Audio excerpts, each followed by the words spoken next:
At the same time, business confidence levels are sinking. The South African Chamber of Commerce and Industry's Business Confidence Index dropping to 87.9 points in July.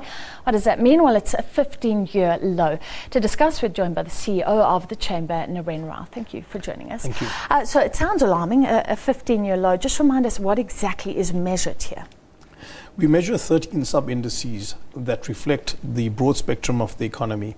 Broadly, without going into the detail of those 13 sub-indices, we look at a set of sub-indices that measure the real economy, and those are generally the more important sub-indices to focus on. And it includes manufacturing, exports, imports, construction, retail sales, and so on.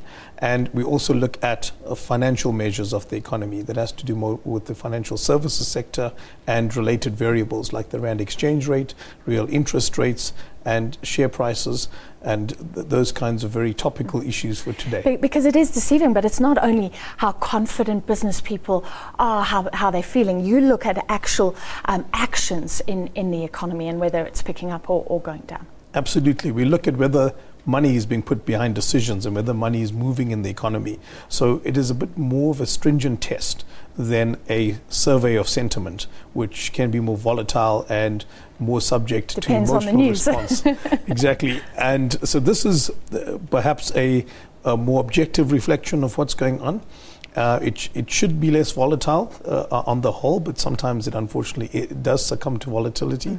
But that's simply because of the interplay of variables rather than an impact in respect of sentiment. Right now, we are in alarming territory, not only because of the 15-year low, but more so because we're at a level below 90.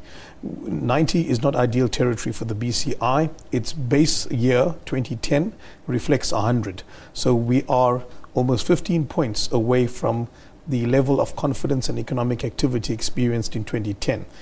If we want to expand our economy and we want to create jobs on a sustainable basis, we need to be targeting a level of 120. And this was before the strike that you took this measure. So what does that mean for the next month?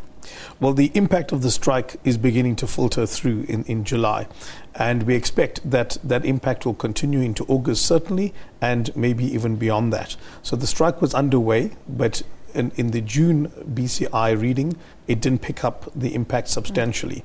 Now that's beginning to happen, and it may even gain momentum in August. The domestic economy on a broad front is not giving us much room for optimism, I'm afraid.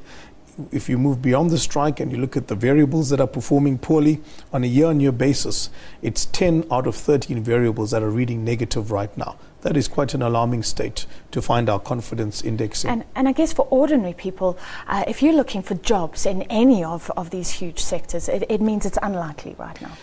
Quite right.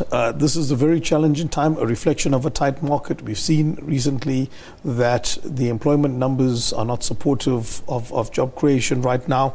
If you look at where the negative readings are coming from on a short-term or month-on-month basis, manufacturing is negative, imports are negative, and construction is negative. The variables that are positive, vehicle sales, retail sales, and exports are only positive on a month-on-month basis, and most of them are coming off a fairly low base.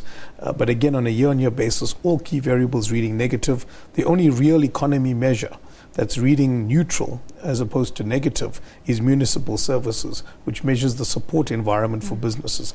But this is just dire, and Cabinet today was again talking about that goal of 5% economic growth if we want to create jobs.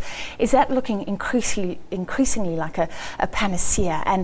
And what does this mean for growth this year? Because there was fear of another contraction because of the strike. Well, we've seen the IMF, the Reserve Bank, revise our growth estimate down to 1.7%.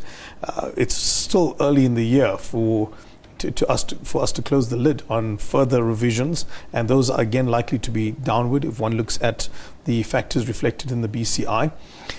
The domestic economy is so constrained that we've had to look to overseas markets for a silver lining or for some optimism in relation to confidence improvements. So I think key in terms of confidence builders would be the outcome of the AGOA talks in the US and how South Africa features in relation to that, the turnaround in the European markets, and particularly how well the European economies jointly can deal with the geopolitical tensions that threaten their recovery. My final question, because you're saying we're relying on other markets, which is worrying.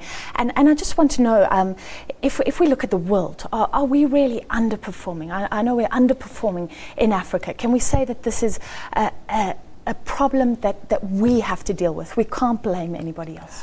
Absolutely. And it's all the stakeholders that have to come together for us to work our way out of this current very testing period in our economic history. If one looks at the opportunities that are potentially available in overseas markets, it doesn't mean that those will rescue us on their own. We need to still position the domestic economy to take advantage of those opportunities. And while you continue to grapple with energy challenges both on the cost and supply side, while you continue to grapple with a very weak consumer market, and you continue to grapple with labour challenges, you won't be able to position effectively. Thank you so much. Very unfortunate, though. That was CEO of the SA Chamber of Commerce and Industry, Neren Rau.